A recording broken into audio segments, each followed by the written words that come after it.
Look, on the 4th of July, the flag that I fly is the American flag.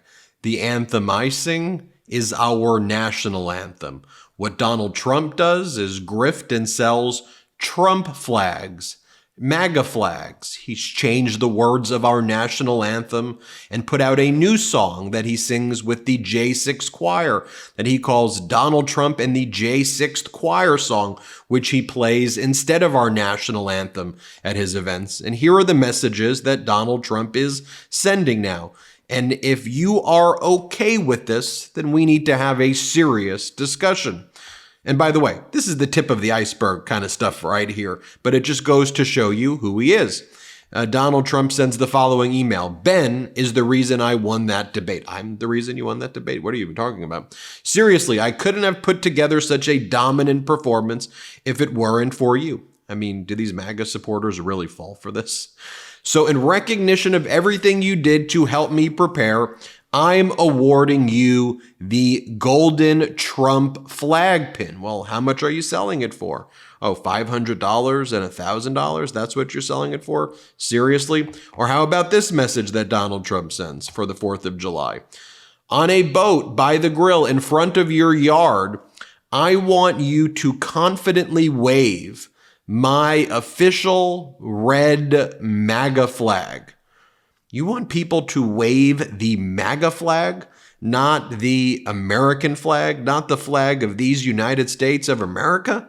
What are we even talking about here, folks? How is that supposed to be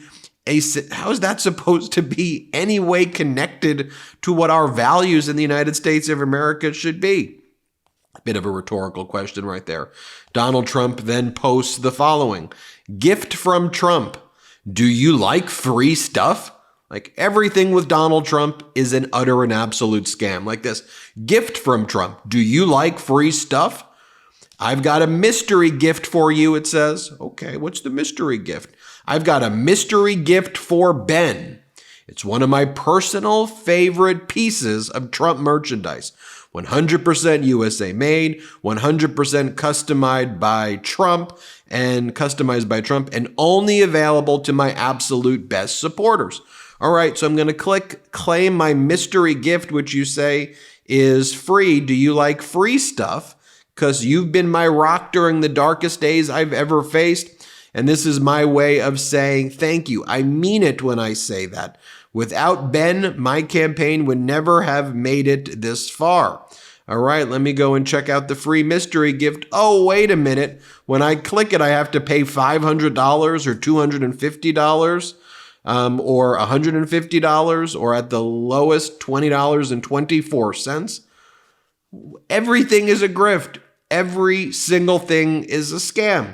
I've done a ton of reports on this as well, that while the media has been out there trying to attack President Biden every single day, spreading this bogus source or that person or this or that, Donald Trump's name just appeared over and over again in the release of the Epstein documents, the Jeffrey Epstein documents. And we know Donald Trump's friendship with him. We know that Epstein recruited from Mar-a-Lago, and that's where he got some of the victims who he trafficked. We know that Donald Trump and Epstein partied together. We know that Donald Trump said Epstein's a great guy. But the media doesn't talk about any of that. They're going to normalize Donald Trump putting his name on the Trump flag. Putting his name on the American flag, putting Trump on the American flag, selling Trump MAGA flags on the 4th of July, changing the lyrics of the national anthem. What are the world are we talking about? Oh, and by the way, Donald Trump's spokesperson, Stephen Chung, bragging that he, hacked into or snuck onto, this could be even a form of wiretapping, President Biden's internal phone calls that he had. This was a news report. White House Chief of Staff is holding an all-staff call tomorrow per an email that just went out.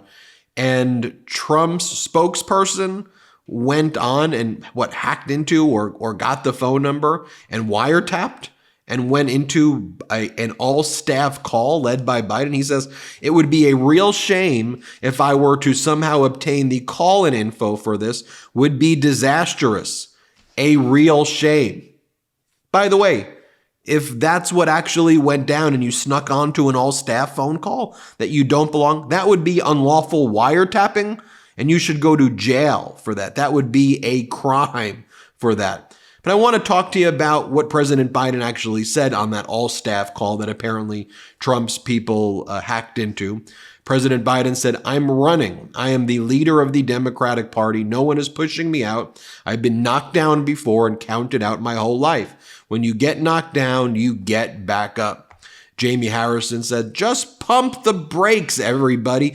Polls and debates. If polls were the final say and debates were so definitive, y'all would be calling me senator right now. Stay unified, stay focused, and good grief, some of y'all should just stay off TV. To beat Donald Trump, we're still riding with Biden 2024. And I'll share this from Congresswoman Sheila Jackson Lee, who I think has the pulse of our nation. And she goes, "President Joe Biden has had our back, our district's back, and our nation's back over these last 4 years. He's listened, and most importantly, he's delivered. He is an honest man running against a serial liar who was a disgrace to the office. We will beat Trump by having Biden's back."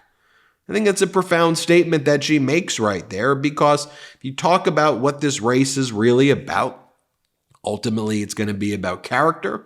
It's going to be about our democracy. It's going to be about women's reproductive rights. And it's going to be about, did President Biden deliver for the American people? And I know the corporate media doesn't want to actually focus on data and facts about our country.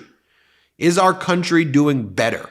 Are we doing better now than when we didn't have toilet paper because Donald Trump told us to inject bleach and like a miracle, it was all going to go away? And he gloated over the ratings of his press conferences as we were dying from COVID. Remember when Donald Trump said this? Play the clip. See you tomorrow. Is that okay? Don't say that I cut it short. They'll say he. That's right. It could be almost tomorrow. But you know what? In the meantime, I'm sure people are enjoying it. No, I will say this. It's an incredibly dark topic, an incredibly horrible topic, and it's incredibly interesting. That's why everybody is, they're going crazy. They can't get enough of it, and they want to be. And remember when Donald Trump said like a miracle, it was all going to go away? Play the clip. It's going to disappear. One day it's like a miracle. It will disappear. I think the American people remember what it was like then, and President Biden getting us out of the pandemic, President Biden righting the ship that Donald Trump was absolutely crashing, and the fact that there's no drama and normalcy other than what the media wants to create. I'm not looking at all caps tweets every day of Donald Trump incessantly whining using the White House account as the whiner in chief.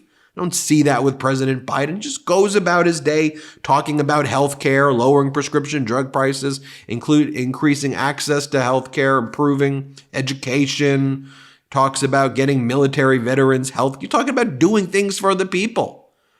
Low unemployment, job reports that beat expectations each and every month. And look, take a look at what Anthony Scaramucci used to work for Donald Trump, what he has to say here. Play the clip. But I know what my decision is. I will not be supporting Donald Trump, and I will help anybody that is contending against him. And you're right, it is a hard thing to do. You get death threats, you get screeds, all kinds of nonsense thrown your way. But it's very important for me and my family to be on record telling people what I saw, telling people what my colleagues saw. And so when they make this decision about the race, they're making it with great clarity. I would take President Biden, who may be a little older and somewhat cautious in terms of his stutter, over somebody that I think is unstable and is someone that's going to put a big hurt on America. Not only reproductive rights, women's rights, family issues, but I don't want the Handmaid's Tale streamed in America for real life when he tries to deport 15 million people. And remember, Laura, you can't just get them in the armored vehicle and pull them out of people's houses. You got to put them in concentration camps before you can figure out where to deport them. So read Project 2025, understand what they want to do to the country, and get behind President Biden. I think what Anthony Scaramucci said right there was spot on. Or take a look here. This is what one of the campaign leaders for the Biden campaign had to say as well. Quinton Folks, one of the Biden-Harris campaign spokespersons here. Take a look. Biden, when he was 29, that was just elected senator, lost his wife and his daughter. Most people would have walked away. Joe Biden lost his son. Most people would have walked away. Joe Biden came from retirement because he saw what Donald Trump was doing to this country in Charlottesville, because he knew he had to turn it around, and he got to work. He led us through a pandemic. He has done a massive amount of work to put America back on track. People, if I take us back to 2020, look at Iowa, look at New Hampshire, a 4th and a 5th place finish. And then 3 weeks later, Joe Biden had almost successfully combined the Democratic Party and wrapped up the nomination. That is who Joe Biden is. He is a fighter. He is going to keep fighting. He is going to keep talking about the vision that he has. And meanwhile, on the other side, Donald Trump is doing none of that. We see him continuing to double down. We see Donald Trump not being out on the trail, not talking about anything. And so, yes, Joe Biden is 81, but Joe Biden's 81 and he's going to stop a national abortion ban. Joe Biden's 81 and he's going to continue to protect climate and the environment. It does not change anything. We are not being Pollyannish about this at all. We know that this is a margin of error race, and it remains a margin of error race, and we have to continue to do the work from the campaign's perspective to make sure that we're communicating with American voters. Well, you know what? Get the data out, get the facts out. Work hard. That's it. Hit subscribe. Let's get to 3 million together. Thanks for watching. Love this video? Make sure you stay up to date on the latest breaking news and all things Meidas by signing up to the MeidasTouch newsletter at MeidasTouch.com/newsletter.